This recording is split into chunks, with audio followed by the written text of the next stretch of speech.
भारत ने हाल में ही अपना नेक्स्ट स्टेप लिया है towards renewable energy. Union cabinet ने 18 जून 2024 को वायबिलिटी गैप फंड स्कीम के through offshore wind energy project में इन्वेस्टमेंट्स अप्रूव किए हैं। Let's understand what is this offshore wind energy project. Offshore wind energy project में भी विंड से इलेक्ट्रिसिटी एक्सट्रैक्शन होता है, लेकिन ये प्रोजेक्ट लैंड की बजाय सी में बेस्ड होता है।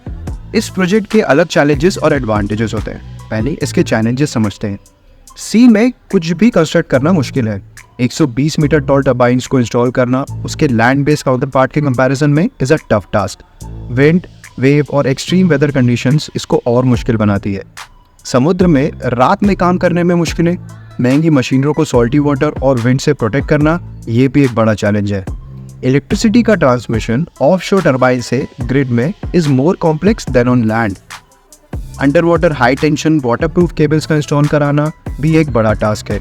ये सारे चैलेंजेस के बाद भी ऑफशोर विंड एनर्जी प्रोजेक्ट्स के सिग्निफिकेंट एडवांटेजेस होते हैं। सी में कंसिस्टेंट विंड होने की वजह से काफ़ी हायर एनर्जी प्रोड्यूस होती है as compare to the land.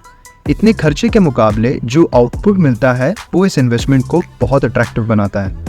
इस प्रोजेक्ट के सक्सेसफुल कंप्लीशन पे यहाँ से approx 3.72 billion units renewable electricity हम जनरेट कर सकते हैं ऑन एनुअल बेसिस। और हाँ, इस क्लीन एनर्जी प्रोडक्शन से ग्रीन हाउस गैस एमिशन में सिग्निफिकेंट रिडक्शन होगा, which is very important benefit.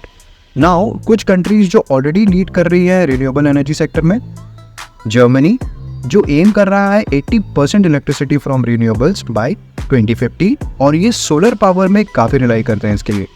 Second is China जो सोलर पैनल्स का लार्जेस्ट प्रोड्यूसर है वर्ल्ड में, और चाइना का एम है कि वो 30% इलेक्ट्रिसिटी रिन्यूएबल से जनरेट करे बाय 2030। डेनमार्क वर्ल्ड के largest offshore wind energy project के साथ 2050 तक 100% रिन्यूएबल इलेक्ट्रिसिटी में कन्वर्ट होने का टारगेट रखते हैं। इंडिया की ऑफशोर विंड एनर्जी जर्नी तो अभी सिर्फ शुरू हुई है। हमारे पास 60,000 किलोमीटर का कोस्ट पोटेंशियल अवेलेबल है ऑफशोर विंड एनर्जी प्रोजेक्ट के लिए। अब इसमें हमारे लिए क्या अपॉर्चुनिटीज़ हैं?